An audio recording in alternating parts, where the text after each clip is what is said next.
Tengan, tengan todos muy buenos días. En esta ocasión somos el equipo 13 y esta mañana hablaremos sobre la sección 29, las NIP para pymes. Primeramente, ¿verdad? Esta sección 29 es mejor conocida como impuesto a la ganancia. Pero primeramente, para entrar un poco en detalle sobre esta normativa, daremos algunos conceptos como cuáles son impuestos a la ganancia, según el glosario que aparece en la NIP para pymes. Nos menciona que son todos los impuestos nacionales y extranjeros basados en ganancias fiscales. El impuesto a la ganancia incluye impuestos tales como las retenciones sobre dividendos que se pagan por una subsidiaria asociada o negocio en conjunto en la distribución de la entidad. Es decir, voy a hacer una breve comparación en base a las NIP, para pymes y la NIC 12.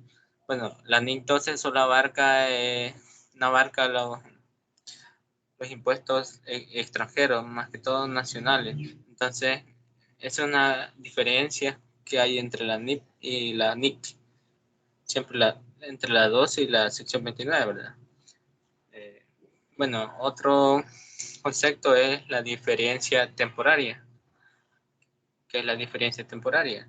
Es la diferencia entre el importe en libros de un activo pasivo u otra partida en los estados financieros y su base fiscal, que la entidad espera que se afectará a la ganancia fiscal cuando el importe del activo o pasivo se recupere o se liquide, o en el caso de partidas distintas a activo o pasivo, que afectará a la ganancia fiscal en el futuro. Esta definición siempre, como mencionaba, está en el glosario de las NIP para pymes. Es decir, que las diferencias temporarias se calculan cuando hay dos bases distintas y todo va a depender de más que todo de si cuál de las dos bases sea mayor que la otra, etcétera. Dependiendo de eso, va a ser deducible o imponible un activo por impuesto diferido o pasivo por impuesto diferido, o pasivo, perdón, por impuesto diferido. En otras palabras, quedaría como que las diferencias temporarias, la base contable es lo que tenemos en la contabilidad o la base financiera, ¿verdad? Sin embargo, la tributaria es la fiscal. Entonces, tenemos que tener conocimiento de ambas para que nosotros podamos definir o analizar si en realidad va a haber una diferencia temporaria. Bueno, ¿cuál es el alcance de la sección 29 de la NIP para pymes? Primeramente, que requiere que una entidad reconozca las consecuencias fiscales actuales y futuras de las transacciones y otros sucesos que se hayan reconocido en los estados financieros. Estos importes fiscales reconocidos comprenden el impuesto corriente y el impuesto diferido. Bueno, como aquí lo dice la sección 29, que una entidad reconozca las consecuencias actuales fiscales, es decir, que si va a afectar el periodo tributario presente o hasta años futuros, ¿verdad? También nos habla sobre el impuesto corriente y el impuesto diferido. Vaya, vamos a conocer ahorita un poco el concepto de estos términos.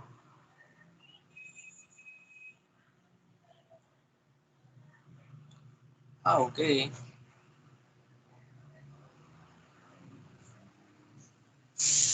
Que el impuesto corriente nos dice que es la cantidad a pagar o recuperar por el impuesto a las ganancias relativo a las ganancias o pérdida fiscal del periodo. En lo que les decía, impuesto corriente es la cantidad ya sea a recuperar que esté a favor de nosotros o a pagar, siempre relativo a la ganancia o a la utilidad.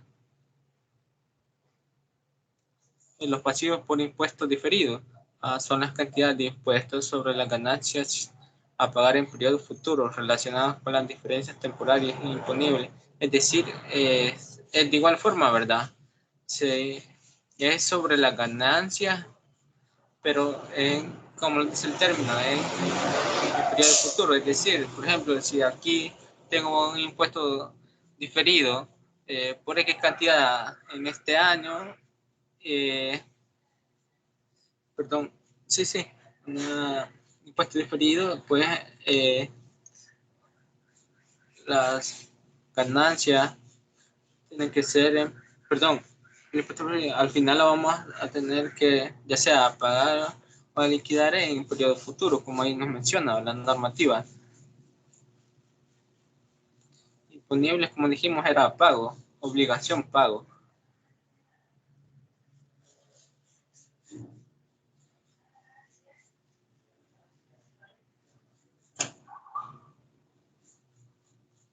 Bueno, aquí está siempre relativo, pero este en base a la NIP 12, ¿verdad? Allá la teníamos como en base a las NIP para pymes. Sin embargo, aquí solo habla de los mismos conceptos. Los mismos conceptos.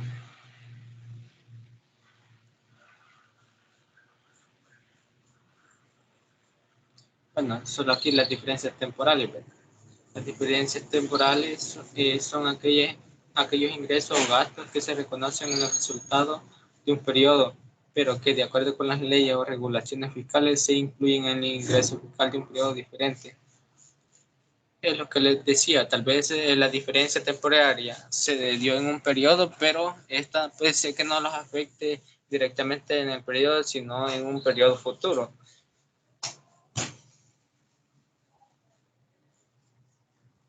Bueno, aquí tenemos una matriz donde podemos analizar de forma congruente de que cómo se saca una diferencia temporaria, si es imponible o deducible, si es un activo por impuesto diferido o activo. Bueno, primeramente, ¿cómo se saca esto? Se saca de que, si, como les decía anteriormente, tenemos que tener dos bases. ¿Y cuáles son estas bases? Sería la base contable y la fiscal. Anteriormente les mencionaba que la contable es puede ser la financiera, la fiscal es la tributaria o otra ley o normativa que regule eh, alguna transacción en específico. En este caso, nos dice que el valor contable es mayor que la base fiscal. Cuando estamos en un activo, la diferencia temporaria es imponible y da como resultado un pasivo por impuesto diferido. Cuando estamos en una cuenta de un pasivo y la base contable es mayor que la base fiscal, pues tenemos una diferencia temporaria deducible, que al final es un activo por impuesto diferido. Ahora bien, analicemos el otro. Nos dice que el valor contable es menor que la base fiscal. ¿Qué nos da esto? Una diferencia temporaria deducible. Al final genera un activo por impuesto diferido. Por el otro lado tenemos que si la base contable es menor que la base fiscal, en un pasivo pues tenemos una diferencia temporaria imponible, que al final es un pasivo por impuesto diferido.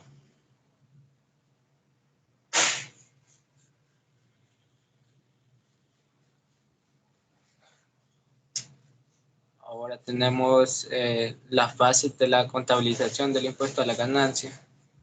¿Es sobre qué?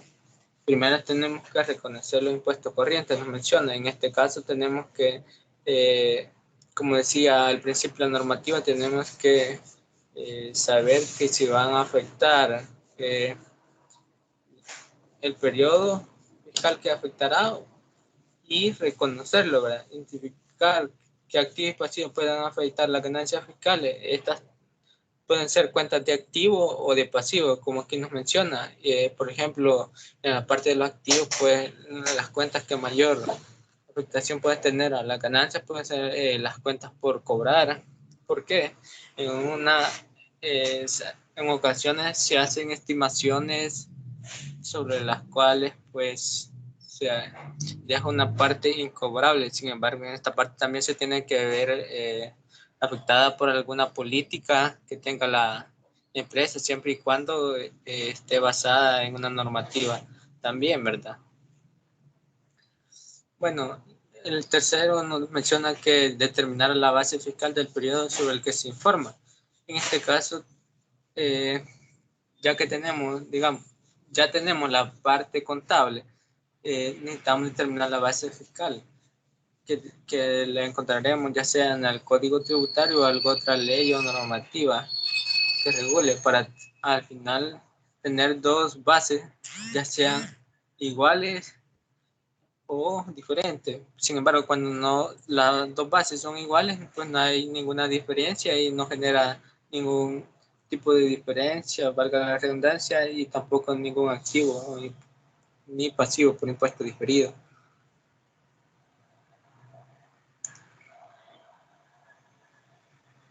Bueno, el cuarto paso es determinar las diferencias temporales. Lo que les decía, ya teniendo las dos bases, pues definimos cuál va a ser la diferencia temporaria, si van a ser imponibles o deducibles. Bueno, al final, dado esto, ya lo da el siguiente paso que dice reconocer los activos o pasivos por impuestos diferidos. Esto de las diferencias anteriores, temporarias, pues nos da el resultado, ya sea activo o pasivo por impuestos diferidos. El número 6 nos dice que distribuir los impuestos corrientes y diferidos entre los resultados, otros resultados individuales y patrimonio. Bueno, distribuir los impuestos corrientes nos mencionan que impuestos corrientes son a corto plazo, ¿verdad? Los diferidos, ¿por qué? En resultados, porque son donde medimos la afectación que va a tener. Ahorita les voy a explicar un caso práctico en base a la sección 29 de la MIPARAPYME. En este caso calculamos un impuesto diferido, ¿verdad? Nos dice que se compra un escritorio de oficina para la gerencia general, el cual tiene un valor de adquisición de 200, perdón, masiva. Se decide depreciar un porcentaje del 25 por año para efectos financieros, pero para efectos tributarios se aplica lo establecido en el artículo 30, un porcentaje de 50% anual. Pero aquí, primeramente debemos analizar los datos, qué datos tenemos, ¿verdad? En este caso tenemos que el costo de adquisición, el valor a depreciar contable o financiero y la base fiscal que nos da un 50% anual.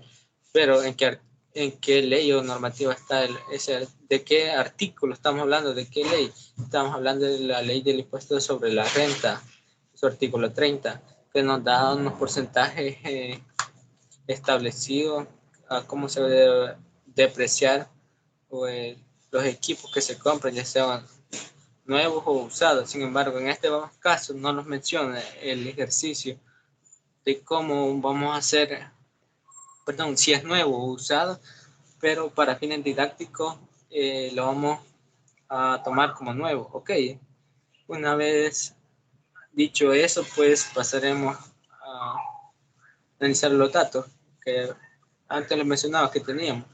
Valor de adquisición de 200, el porcentaje financiero 25, el porcentaje tributario anual pues es del 50%. Primeramente, analizando solo con el ejercicio, pues ustedes se darán cuenta que ahí tenemos dos bases diferentes, la base fiscal y la base tributaria. Bueno, primeramente para medir esta diferencia tributaria, pues vamos a hacer el cuadro de la depreciación anual, ¿verdad? Ok, tenemos el escritorio, que sería el bien, ¿verdad? Que compramos, adquirimos por un valor de adquisición de 200. La depreciación financiera, que multiplicamos los 200 por...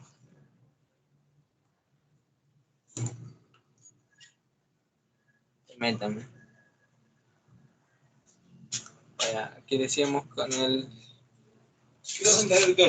Hola.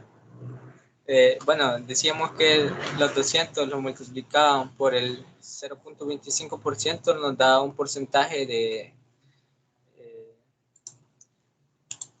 permítanme,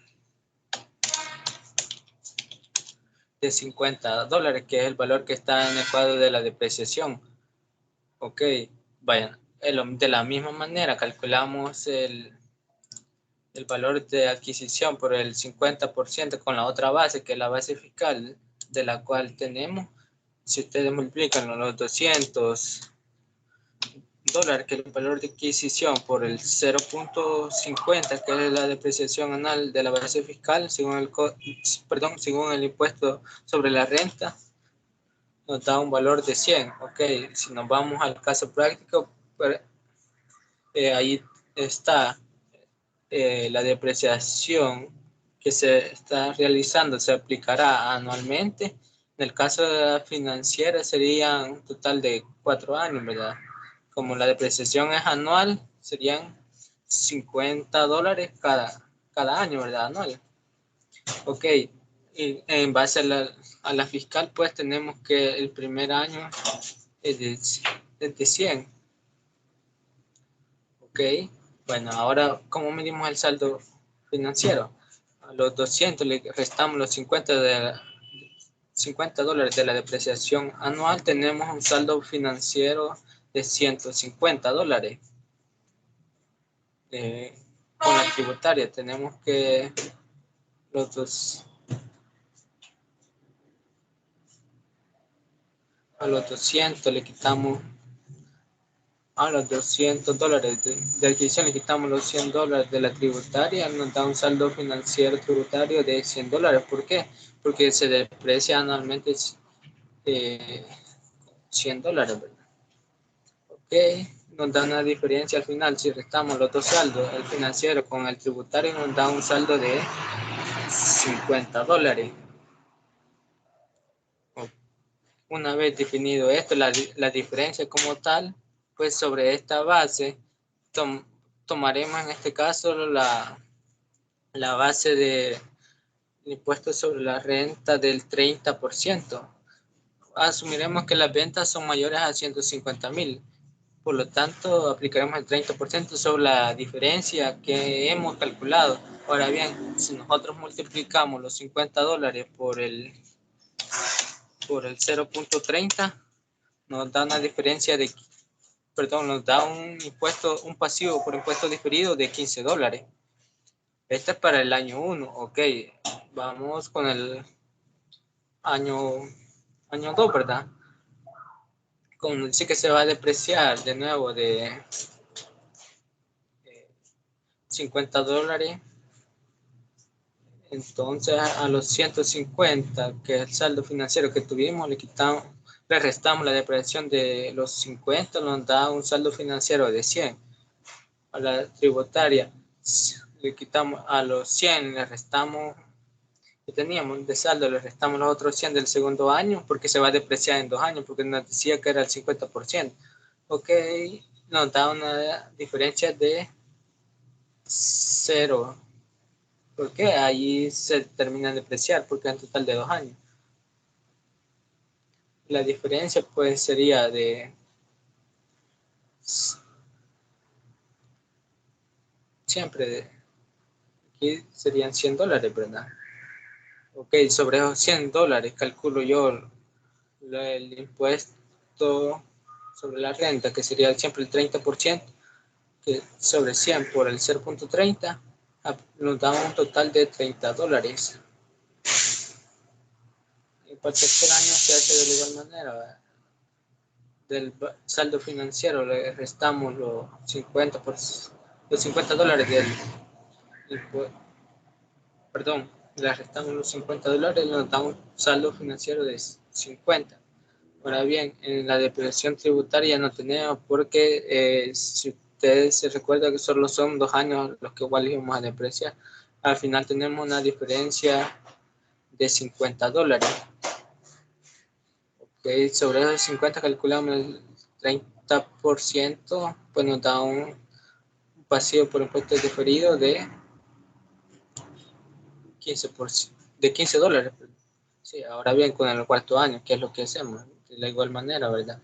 50, a los saldos financieros del tercer año, le restamos el del cuarto año, nos da un saldo financiero de cero. ¿Por qué? En los 4 años se iba a terminar de depreciar ese bien que habíamos adquirido anteriormente.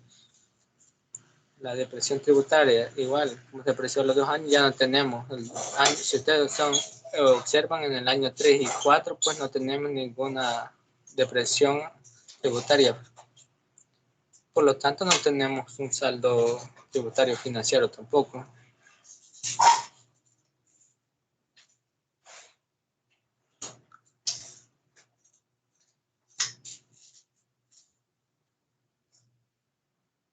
Al final, el cuarto año, pues tampoco tenemos diferencia ni tampoco vamos a tener un impuesto diferido.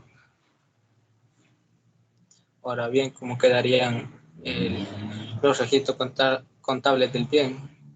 Para el año 1, la partida quedaría como con las cuentas de gasto por impuesto diferido pasivo. ¿Por qué? ¿Con cuál?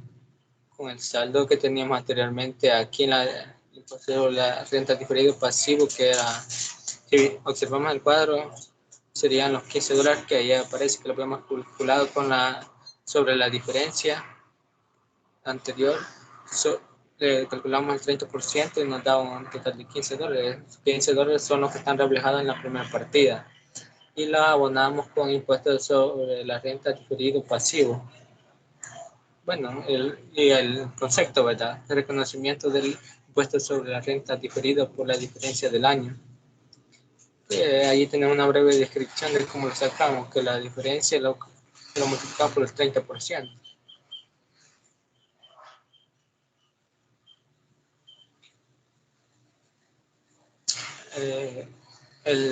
La partida 2 para el año 2. ¿Cómo quedaría? Quedaría del igual.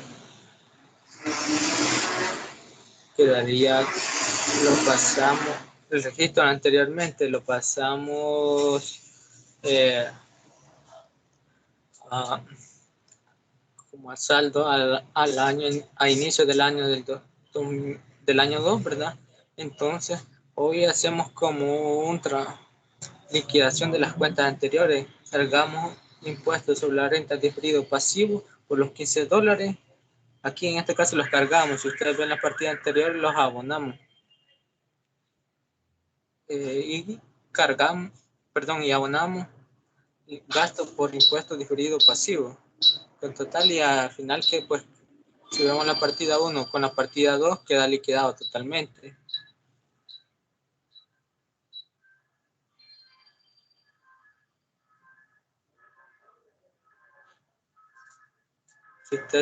Si ustedes dicen el concepto, ¿por qué?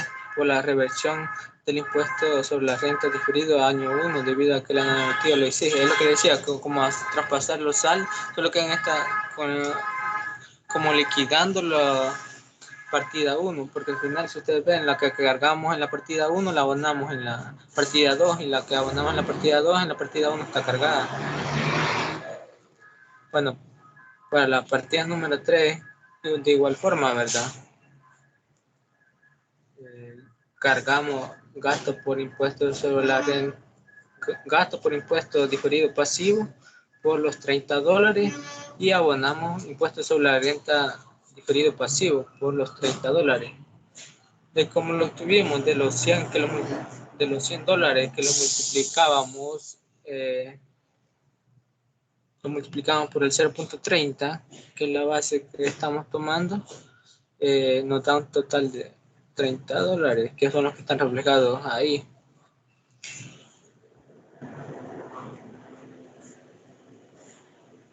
De igual forma, siempre hacemos la reversión, dado que la normativa lo exige, ¿verdad? Lo que cuenta que habíamos cargado, abonado en la partida 3, la cargamos en la partida 4, que sería impuesto sobre la renta diferido pasivo, por un total de $30, y abonamos gasto por impuesto diferido pasivo un total de $30. Bien, exacto, ¿verdad? Que sería la reversión de impuestos definidos del año 2, debido a que el año 4 se unifican. Okay. Una vez hecho esto, vamos a la partida 5. Ya calculamos el gasto por impuesto diferido pasivo por el $15 del año y abonamos impuestos sobre la renta diferido pasivo por un total de $15. Al final ponemos el concepto que se debió al reconocimiento del impuesto sobre la renta diferido por la diferencia del año 3, que son los $50 que tuvimos de diferencias multiplicado por la base del 0.30, nos da un total de $15. Para el año 4, la partida número 6, hacemos lo mismo, la reversión que tuvimos en la partida 5, la que abonamos, la cargamos y viceversa, ¿verdad? Entonces quedaría la partida como impuesto sobre la renta diferido pasivo por $15 y gasto por impuesto diferido pasivo abonada con $15. Al final, si ustedes ven, está cuadrada la partida y pues su debido concepto, que es la reversión del impuesto diferido del año 3, que al saldo del año quedará negativo, lo que él compensarlo con él, por lo que hay, por lo que al compensarlo con el año anterior tiene un efecto cero. Y en este año, cuando se amortiza lo financiero con lo fiscal, perdón, decía que es en este año cuando se amortiza lo financiero con lo fiscal. Es lo que le mencionaba, que al final, traspasados los saldos, pues quedan liquidados porque se hace la reversión.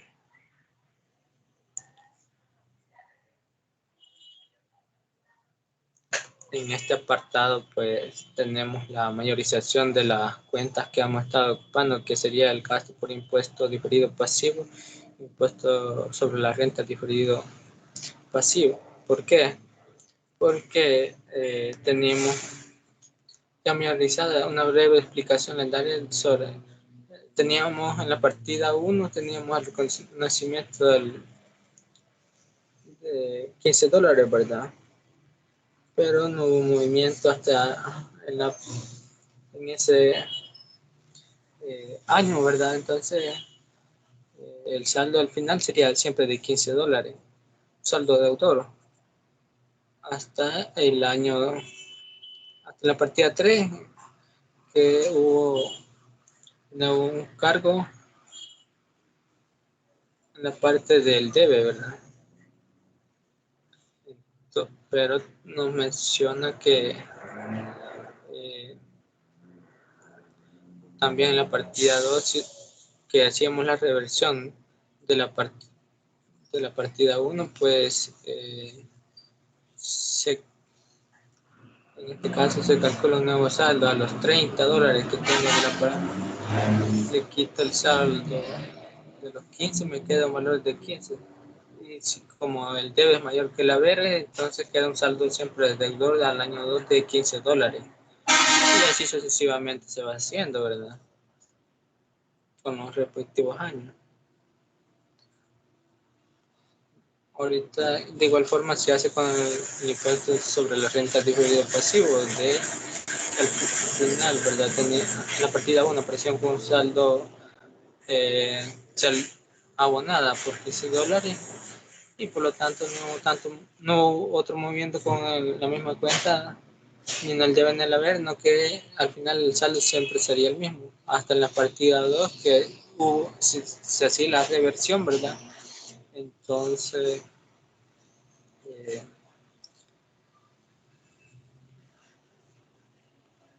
ya viendo la reversión que está ahí ya registrada en el debe, ¿verdad? En la partida 3, pues hubo un abono en la partida 3 del cálculo del impuesto sobre la renta, que si no mal recuerdo salían de los $100 por el 0.30, notaba el 30%, ¿verdad? Perdón, los $30 que aquí están según la partida 3. Al final como lo restábamos, a los $30 le quitamos los $15, nos da un saldo de,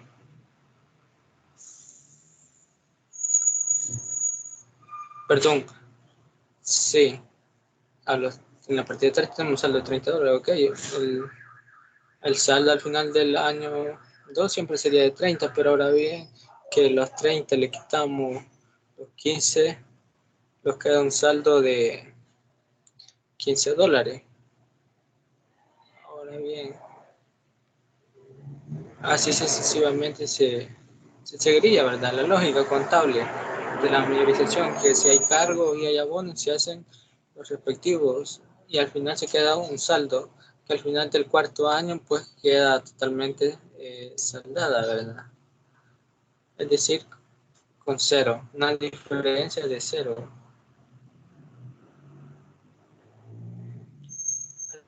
Al final tenemos las conclusiones.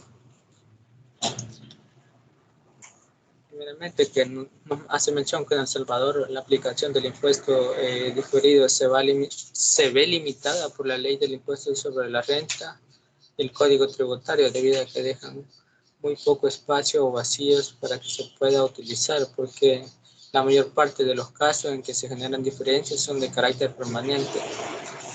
Los casos básicos que son aplicados en el país se pueden mencionar. La estimación de cuentas incobrables es lo que le decía, una cuenta de activos que es en base a las cuentas por cobrar, se hace una estimación. Sin embargo, hay que tener en cuenta, le mencionaba sobre la política contable y que esté de acuerdo a NIP para PYME. La depreciación de la propiedad, planta y equipo con la amortización del software, es decir, es similar al caso que estaban viendo, que la adquisición de un bien de mobiliario, si mal no recuerdo, tenía calculado en base a la depreciación, que teníamos dos bases diferentes. Ahora bien, las prestaciones al personal, en este caso tenemos, puede ser que surja de alguna diferencia en base a las vacaciones o otro beneficio que la empresa pues, le esté al personal. La presentación de la aplicación del impuesto diferido, ya sea un activo o un pasivo, influye indirectamente en un porcentaje de los resultados del ejercicio o utilidades en su carácter financiero, debido a que pueden incrementar el total del impuesto sobre la renta global, sumándose al impuesto corriente, lo cual reduce las utilidades, o puede ser el caso contrario, en que el impuesto de diferido pasivo resta el total del impuesto sobre la renta global, es decir, que a nivel de presentación reduce al impuesto corriente, lo cual aumenta las utilidades del ejercicio. Y lo que estamos viendo, ¿verdad? Que se calcula o afecta las utilidades.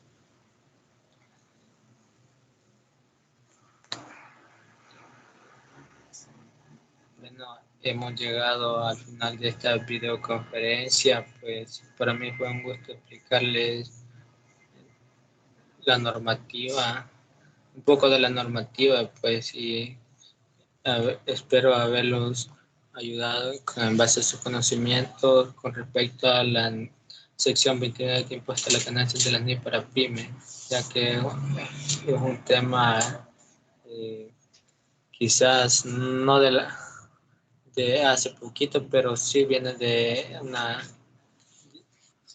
desde tiempo atrás y que al final en la actualidad pues sigue sumándose un tema de importancia y de gran relevancia que sucede en muchos casos y uno pues no sabe o desconoce de la normativa cómo utilizarla y cómo analizarla y aplicarla, ¿verdad? Por lo que teniendo bien claro y definido cómo aplicarla, pues haremos en nuestra práctica cuando se nos presenten casos similares la debida, el debe ser de las cosas, en base a la contabilización, los registros, la información a revelar, los reconocimientos, que quede de forma completa. Bueno, eso fue todo.